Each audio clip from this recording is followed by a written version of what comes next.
There is a price you see on your screen, and there is a reality that exists in vaults 1,000 miles away. They are not the same. For months, the narrative has been one of explosive, unstoppable demand. The price on the screen told a story of scarcity so profound that numbers like $120 an ounce seemed not just possible, but inevitable. Then, in the quiet of a Friday morning, that story shattered. While America slept, the digital price of silver crashed through a symbolic floor, trading below $100 an ounce. The financial headlines will call this volatility. They will point to dollar strength, to technical corrections, to profit-taking. But what if those are just symptoms? What if this movement, this violent repricing, is not the cause of a hidden imbalance, but the effect? What if the real story is not about the price falling, but about a fundamental disconnect between a paper market of unimaginable scale and a physical market of tangible, measurable metal? This is not a story about a crash. This is a story about a confrontation, a long, simmering confrontation between two parallel worlds that are finally, violently colliding. To understand why this moment matters, you must first understand the official action, the visible, reported market where most of the world interacts with silver. This is the world of futures contracts, of ETFs, of ticker symbols, and flashing red and green candles. It is a world governed by leverage, sentiment, and the relentless mechanics of the United States dollar. When the dollar index, the DXY, strengthens, as it did violently in the Asian trading session, the mechanical result is that it takes fewer dollars to buy an ounce of silver. The price on the screen falls. This is arithmetic, not opinion. The official action is a breathtaking spectacle of digital finance. Trillions of dollars in notional value can change hands with the click of a button.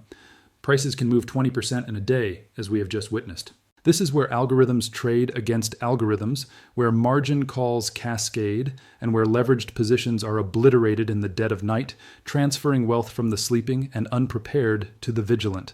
The official market is a pricing engine of immense power and profound influence. It sets the global benchmark. It dictates the value of mining company stocks, influences central bank decisions, and forms the basis of every headline you read. But it is critical to recognize what this engine is actually pricing. It is not primarily pricing physical silver bars sitting in a vault. It is pricing promises. It is pricing contracts for future delivery. It is pricing complex derivatives and speculative bets on the direction of that promise. The volume is staggering, dwarfing the actual physical supply of metal produced by mines in a year by orders of magnitude. This creates an environment where the price can become untethered, not from sentiment or dollar strength, but from the simple, gritty reality of physical inventory. The official action matters because it is the loudest voice in the room. It is the narrative machine. When it screams higher, the world believes in scarcity. When it plunges, as it did below $100, the world believes the scarcity was an illusion. But the official market has a silent twin, a shadow with weight and substance, and to see the full picture, you must look at both. This brings us to the starkest contrast in finance, the paper market versus the physical market. Imagine two oceans. One is a vast, deep, stormy digital ocean where waves are made of data and contracts. The other is a smaller, much shallower, but incredibly dense ocean of actual metal. The storm in the big ocean can send tidal waves into the small one, but the contents of the small ocean cannot easily calm the storm in the big one. The paper market is characterized by infinite scalability. There is no practical limit to the number of futures contracts or derivative instruments that can be created. They are entries in a database. Their existence is not constrained by geology, mining drills, or refinery capacity. This allows for immense speculative positions, both long and short, that represent claims on silver far exceeding what physically exists. The physical market, in contrast, is defined by friction. It is slow, it is expensive, it involves finding the metal, assaying its purity, transporting its heavy weight, storing it securely, and insuring it. You cannot create a physical ounce of silver with a keyboard. It must be pulled from the earth, processed, and stamped. The contrast creates a profound asymmetry. A trader in the paper market can sell 1 million ounces of silver in seconds, applying immense downward pressure to the global price without ever having to locate, touch, or deliver a single bar. This power to influence price without the burden of physical settlement is the core of the imbalance. For years, even decades, these two markets have coexisted in an uneasy tension. The paper market leads, and the physical market follows. The price on the screen becomes the price at the local coin shop after a premium is added. But this relationship holds only as long as the participants in the paper market are content to settle their obligations in cash or by rolling contracts forward, never asking for the actual metal. The moment a meaningful number of participants decide to convert their paper claims into physical metal, the friction of the physical world imposes itself on the fluidity of the paper world. The system is built on the assumption that most will not ask for delivery. It is a confidence game, and confidence can be measured quietly by watching the vaults, which leads us to the most tangible, yet often most opaque part of this story. The vaults, the inventories, the supply-side data. This is the realm of warehouse receipts, of registered and eligible categories, of daily stock reports from exchanges like the COMEX. These numbers are public, but they are not headlines. They are footnotes. Yet, they tell a direct story about physical availability. On the COMEX, for instance, silver is stored in two categories. Registered inventory is metal deemed deliverable against futures contracts. It is the metal set aside to back the paper promises. Eligible inventory is metal stored in the exchange vaults but not posted for delivery. It is effectively waiting in the wings. The trend in these inventories, particularly the registered category, is a cold, hard gauge of physical tension. When the registered inventory consistently declines, it means metal is being physically moved out of the exchange vaults to meet delivery demands or being shifted to other storage. The vault is draining. The visible pile of metal available to settle the towering mountain of paper claims is shrinking. This can happen even while the paper price is rising on speculative fever, creating a divergence. A rising price accompanied by a falling deliverable inventory suggests the rally is not just speculative, but is attracting physical demand that is actually pulling metal away. Conversely, a crash in the paper price, like the one below $100, can occur while the vault inventories remain stagnant or even rise slightly if metal is deposited. This is the key observation. A price crash in the paper market, driven by dollar strength or leveraged liquidations, does not automatically refill the physical vaults. The mines do not suddenly produce faster. The refineries do not instantly increase output. The draining trend, if one exists, may pause, but it is not reversed by a digital sell-off. The physical market operates on a different clock, a clock of production schedules, shipping containers, and refinery queues. The data from the vaults is the bridge between the two worlds. It answers a simple question. As the paper price gyrates wildly, what is happening to the actual deliverable metal? Is it becoming more plentiful or more scarce? The direction of that answer over time reveals whether the paper market's narrative is being confirmed or contradicted by the physical reality. It measures the strain on the system's plumbing. So why would such a system, with its apparent disconnect, persist? What is the motive for the large banks and institutions that are central players in this structure? The answer is not necessarily nefarious in a conspiratorial sense.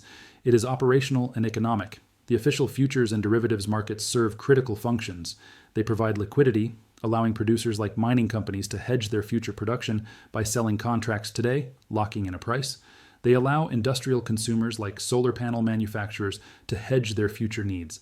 This price discovery and risk management function is legitimate and valuable for global commerce. For the large financial institutions that facilitate this market, acting as market makers, brokers, and clearinghouses, the motive is multifaceted. First, there is the revenue stream from fees, commissions, and spreads. A volatile, high-volume market generates more transactional revenue than a stagnant one. Second, there is the trading profit to be made from understanding the flows, the arbitrage opportunities between different contracts, and the relationship to the dollar. These firms employ sophisticated algorithms to capitalize on tiny inefficiencies, a practice that is legal and standard. Third, and most critically, there is the management of risk exposure. A bank that takes the opposite side of a miner's hedge, or that facilitates client orders, accumulates a complex book of long and short exposures.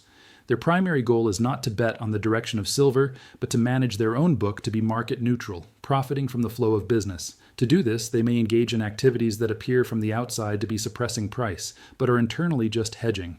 For example, if a surge of buying comes into the paper market, a market maker may sell contracts short as a temporary hedge until they can source the metal or offset the risk elsewhere. This selling can cap a rally.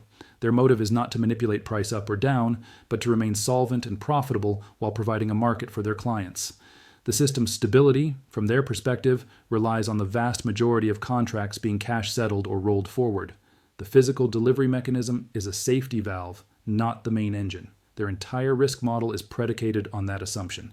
Therefore, a sustained, large-scale demand for physical delivery represents a fundamental challenge to their operational model. It introduces a friction, the need to locate and deliver actual metal, that their digital high-speed trading systems are not designed to handle as a primary function. Their motive, in the face of physical drainage, is to manage that imbalance without disrupting their core business. Sometimes, that management can involve forceful actions in the paper market to discourage further physical claims, as fulfilling them becomes difficult or expensive. This is where institutional motive intersects with retail experience. And what of the retail investor watching this unfold? The psychology here is deeply human, and it is often where the imbalance exerts its heaviest toll. The retail participant is presented with two compelling yet conflicting narratives. The first is the long-term structural story: industrial demand from green technology, monetary devaluation, and potential supply constraints. This story feels logical and future-oriented. It inspires conviction. The second is the short-term violent reality of the paper market: gut-wrenching crashes like the one below $100, margin calls, and the feeling that the market is somehow rigged against you. This creates a psychological whipsaw. An individual might buy physical silver or shares of an ETF based on the long-term thesis. They feel like a prudent saver, protecting their wealth. Then the paper market crashes.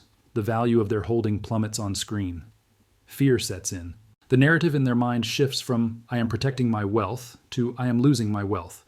This fear is amplified if they used leverage, as their entire stake can be erased automatically, as happened to many in the overnight session. They are caught between their long-term belief and their short-term pain. The empathetic reality is that this is incredibly difficult to navigate.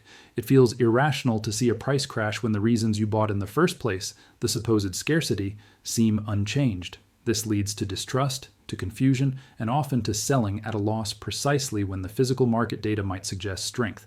The retail psychology is also shaped by accessibility. The paper market is easy to enter, a few clicks on a brokerage app. The physical market is harder. It involves finding a reputable dealer, paying premiums over the spot price, arranging for secure storage, and accepting less liquidity if you need to sell quickly. This friction means most retail activity is in the paper world, where they are directly exposed to the volatility engines and leveraged liquidations. They are riding the waves in the vast, stormy digital ocean, often without realizing a calmer, shallower ocean of metal exists beside it. Their emotional journey, from optimism to fear, from conviction to capitulation, is the human fuel that the paper market's volatility feeds upon. Their selling at a low provides the liquidity for others to buy. Their story is one of trying to reconcile a tangible belief with an intangible, often brutal, pricing mechanism. Given all this, the official action, the paper-physical contrast, the draining vaults, institutional motives, and retail psychology, where does this leave us? We are left with scenarios, not predictions. Consider one scenario. The paper market's recent crash below $100 is a temporary phenomenon, a liquidity event driven by dollar strength and forced selling.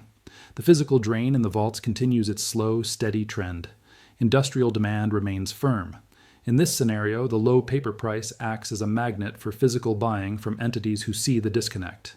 They exchange their dollars for metal at what they perceive as a discount, further straining deliverable inventories. The friction of the physical world begins to assert itself. The paper market, in time, must reconcile with the fact that its price is too low to attract sufficient metal to refill the vaults and meet its own delivery obligations. This could lead to a violent upward recalibration, a short squeeze not driven by speculation alone, but by a logistical inability to settle promises with metal. The price on the screen would race to catch up to the reality in the vaults. Now, consider an alternative scenario. The paper market crash is the leading indicator. It foreshadows a coming economic slowdown that will reduce industrial demand for silver. The physical drainage pauses, then reverses as selling increases. Vault inventories begin to rise. The long-term structural story weakens. In this scenario, the low paper price is not a discount, but a new correct equilibrium. The two markets converge at a lower level, with physical plenty confirming paper price weakness. Both scenarios are plausible. The evidence for each lies in different places. The first scenario finds evidence in warehouse stock reports, in premiums paid for physical bars over the spot price, and in the production timelines of mines. The second scenario finds evidence in macroeconomic data, dollar strength trends, and broad industrial output figures. The conclusion is not about which scenario will definitely happen, but about understanding that they are both possible. The market is a complex system where two truths can coexist.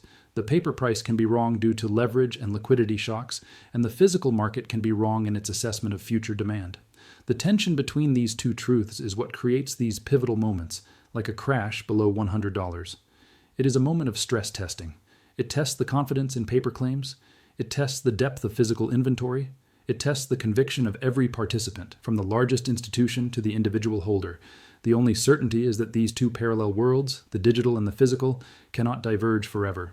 Either the price on the screen will migrate to reflect the reality of the vaults, or the reality in the vaults will change to justify the price on the screen. The sleep has been interrupted. The crash is the sound of two realities colliding. Now we watch to see which one gives way.